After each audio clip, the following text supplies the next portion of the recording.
Student, educational channel bye Vijay Kumar पर आप सभी का स्वागत है। आज हम आपके लिए कक्षा 10 की गणित है डॉक्टर मनोहर रे बुक अभ्यास 1F का दूसरा पार्ट है ये, और इस दूसरे पार्ट के साथ अभ्यास 1F तथा अभ्यास 1 दोनों ही समाप्त हुआ, यानी अध्याय 1 भी समाप्त हो जाएगा और अभ्यास 1F भी समाप्त हो जाएगा। और अगले वीडियो में हम आपको एक नया अध्याय पढ़ाएंगे। तो आइए देखते हैं, इस सभी सवालों को सॉल्व करते हैं। इन सभी सवालों को सॉल्व करने से पहले यदि आप इस चैनल पर नए हैं तो चैनल को सब्सक्राइब कर लें और बेल आइकन को जरूर दबा लें, जिससे आने वाली वीडियो का नोटिफिकेशन आप तक सबसे पहले पहुंचे। तो आइए देखते हैं, 10वां क्वेश्चन लिखा था, वह बड़ी से बड़ी संख्या बताइए। जब भी इस तरह से कोई सवाल पूछे कि बड़ी से बड़ी संख्या बताओ, तो तुरंत ही समझ जाओ कि SCF पूछ रहा आपसे। बड़ी से बड़ी संख्या बताओ। 70 से भाग करेंगे तो 5 शेष फल आए और 125 से भाग करेंगे तो 8 शेष फल आए। तो जब भी इस तरह से सवाल दे, सबसे पहले उनके शेष फल को उन संख्याओं से घटा दो और जो संख्या है उनका SCF निकाल दो। आइए करते हैं। सबसे पहले इसमें से 70 में से 5 घटा दो, कितना आएगा? 65। और फिर क्या करो, 125 में से 8 घटा दो, शायद 117 आएगा। 117 आएगा। अब कह रहा बड़ी से बड़ी संख्या बताओ जो इन दोनों को डिवाइड कर दे, यानी उसमें डिवाइड कर दे तो संख्या क्या होगी।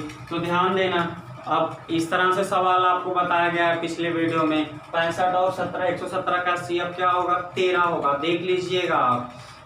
यदि ना समझ में आए तो आइए हम सॉल्व करके दिखाएं। तो ये CF निकालते समय क्या करना होता है? बड़ी संख्या में छोटी संख्या से भाग करना होता है। भाग करेंगे 117 में किससे डिवाइड करेंगे? 65 से। कै बार जाएगा? एक बार जाएगा। शेष कितना आएगा? 52 आएगा। अब शेष 0 नहीं आया तो 52 से पुनः 65 में भाग कर दो, तो कै बार जाएगा? 52 से 65 में जब भाग करेंगे तो एक बार जाएगा और शेष आएगा 13।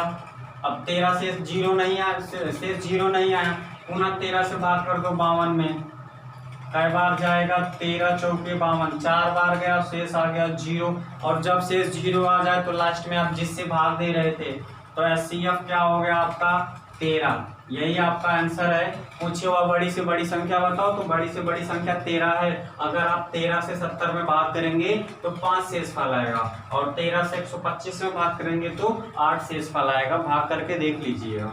आइए 11वां सवाल देखें। कह रहा A बराबर इतना है, B बराबर इतना है। तो कह रहा जहां x y अभाज्य संख्याएं हैं तो AB का SCF निकालो। और जहां इस तरह से सवाल दे और अभाज्य संख्याएं कहे, SCF जब निकालने के लिए SCF निकालने की बात करें तो आपको बड़ी से बड़ी घात लिखना है, जो दोनों में कॉमन मिल जाए। बड़ी से बड़ी जब LCM पूछे, जब SCF पूछे तो छोटी से छोटी घात।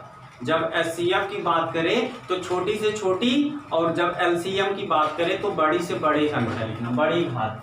तो SCF पूछ रहा है AB का, तो देखो क्या हो जाएगा। A का मान, A को हम क्या लिख सकते हैं? क्या लिखा? x³ y² लिखा ना। इसको हम ऐसे भी लिख सकते हैं, x गुणे x और गुणे y लिख सकते हैं। इसी तरह से B जो लिखा है xy², इसे लिख सकते हैं x गुणे y। यही तो होगा। अब SCF का मतलब जो दोनों में मिल जाए। एक x मिल गया और अब यहाँ पे x यहाँ पे है, यहाँ नहीं है तो x छोड़ दो, भूल जाओ। y यहाँ पे, यहाँ भी y है, y लिख दो। अभी भी एक y यहाँ भी, एक y यहाँ भी लिख दो। क्या हो जाएगा?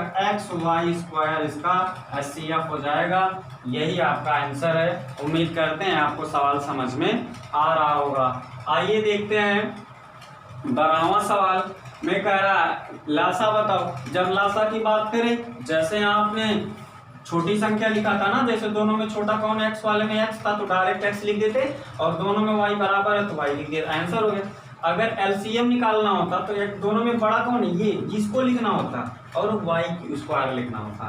तो ऐसे इसको जब लिखेंगे तो क्या करना? P बराबर लिखा है AB² को लिख सकते हैं A गुणे B गुणे B। इसी तरह से Q बराबर लिख सकते हैं ए क्यू बी लिखा है, मतलब ए गुणे ए और गुणे बी, तो लासा कितना हो जाएगा, जब भी लासा निकला था जो मिले उसको भी लिखना, जो ना मिले उसको भी लिखना। ए मिल गया, हाँ लिख लो। अब इसमें ए नहीं है, इसको भी लिख लो, ए भी लिख लो। अब एक भी यहाँ मिल गया, लिख लो। लेकिन एक भी और है यहाँ पे, इसको भी लिख लो।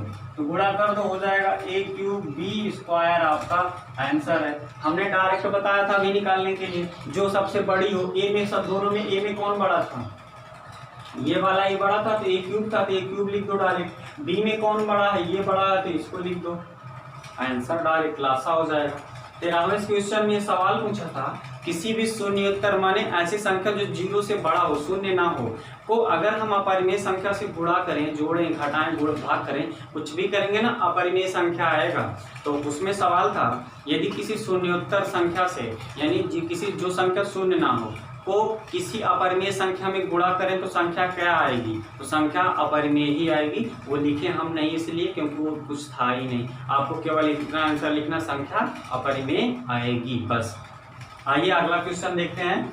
14वां क्वेश्चन कह रहा हुआ, छोटी से छोटी संख्या बताओ। जब भी छोटी संख्या की बात करें, समझो एलसीएम पूछ रहा है, जो 1 से लेकर 10 तक सभी संख्या से कट जाए। 1 से लेकर 10 तक सभी संख्याओं से कट जाए, तो सभी संख्याओं से कटना, 1 से लेकर 10 तक संख्या लिखो, 1 2 3 4 5 6 7 8 9 और 10, ये संख्या लिखना है। और इस सबको अब कह रहा एलसीएम, जब भी इस तरह से पूछे छोटी संख्या, तो इन सबका क्या निकालो, एलसीएम निकालो। हम एलसीएम बताते, सबका निकालना है एलसीएम। अब कहोगे कैसे एलसीएम निकालें, तो एक ही तरीका है, सबसे आसान। क्या करो, एक सबका फैक्टर लिख दो, 1 का फैक्टर 1, 2 का फैक्टर 1 गुणे 2, 3 का फैक्टर 1 गुणे 3, 4 का फैक्टर 2 गुणे 2। अब आज गुणनखंड निकाल दो सबका। 5 का हो जाएगा 1 गुणे 5, 6 का हो जाएगा 2 गुणे 3, यानी 1 तो रहेगा इस सब में। 7 का हो जाएगा 1 गुणे 7, 8 का हो जाएगा 2 गुणे 2 गुणे 2, 9 का हो जाएगा 3 गुणे 3 और 10 का हो जाएगा 2 गुणे 5। तो जब भी छोटी संख्या पूछे तो एलसीएम निकालो। तो एलसीएम के लिए जो संख्या मिलेगी उसको भी लिखना, जो नहीं मिलेगा उसको भी लिखना। तो यहाँ पे एक, यहाँ 2 है, तो यहाँ भी 2 है, यहाँ भी 2 है, तो जो 2 मिल रहा है ना, तो 2 को सबसे पहले लिख दो। अब इसमें 2 मिल गया ना, अब देखो इसका काम खत्म है, पहले दूसरे का काम खत्म। अब इसमें देखो, इसमें 3 है ना, अब 3 को लिखो, 3 आपने लिख दिया, अब इसका भी काम खत्म। तो 1 2 आपको पहले ही मिल गया था, तो 1 2 खत्म था, लेकिन अभी 1 2 और है ना, तो 1 2 को भी लिखो। अभी अब 2 इसमें है, अब दूसरा 2 खत्म। अब देखो इस 4 का भी काम खत्म हो गया। अब आप देखिए किसको, 5 वाले में, तो 5 यहाँ 1 है, 5 भी लिख दो, क्योंकि 5 मिलेगा तब भी लिखना, नहीं मिलेगा तब भी लिखना, इसीलिए सोचो मत, लिख दो बूढ़े।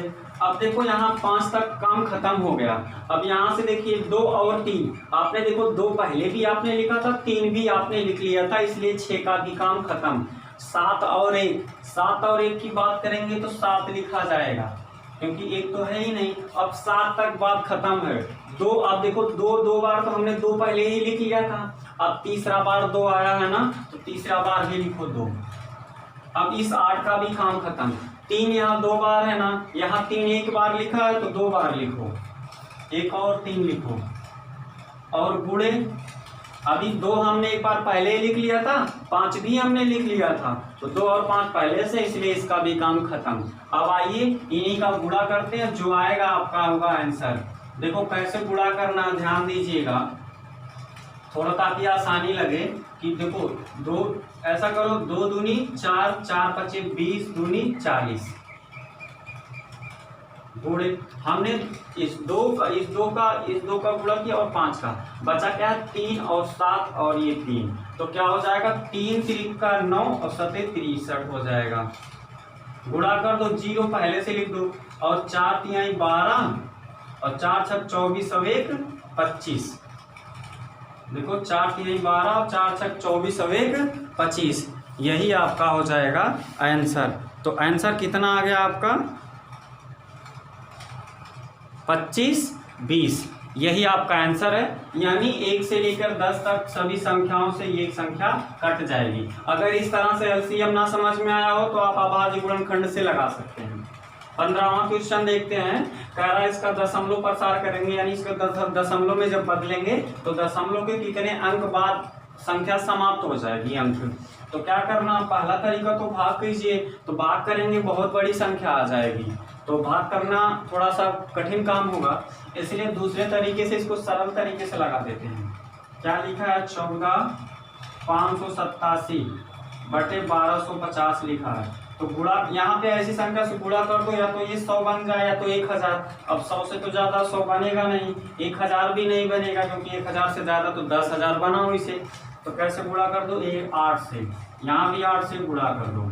तो 8 सते 56, 8 अढ़ाई 64, 64 और 5 69 के 9, हासिल बचा 6, 8 बचे 40, 6 46 के 6, हासिल बचा 4 और 8 चौक 32, 32 4 36 के 6, हासिल बचा 3 और 8 कम 8, 8 3 11 बटे कितना हो जाएगा। इसका गुणा करेंगे तो 1000 ये पहले से हो जाएगा, 1000 ये पहले से, 1 0 और हो जाएगा। तो टोटल हो गया 10,000 गुणा करने पे। अब देखो जितना जीरो हो उतना बाद दशमलव लगा दो। तो 4 0 4 अंक बाद दशमलव, यानी 11.669, यही आपका आंसर है। तो बताइए दशमलव के कितने अंक बाद संख्या समाप्त हुई, 4, 1 2 3 4। तो आपका आंसर क्या होगा, अतः इससे भाग करने पर दशमलव के 4 अंक बाद संख्या समाप्त हो जाएगी। देखो इस तरह से कितना सरल सवाल था। उम्मीद करते हैं आपको समझ में आ गया होगा। यदि सभी सवाल आपको समझ में आ गए हैं तो प्लीज वीडियो को लाइक करें, शेयर करें, चैनल को सब्सक्राइब करें तथा बेल आइकन को जरूर दबा लें, जिससे आने वाली वीडियो का नोटिफिकेशन आप तक सबसे पहले पहुंचे। मिलते हैं अगले वीडियो में नए अध्याय के साथ, क्योंकि यह अध्याय अब समाप्त हो चुका है। तब तक के लिए आप सभी को धन्यवाद।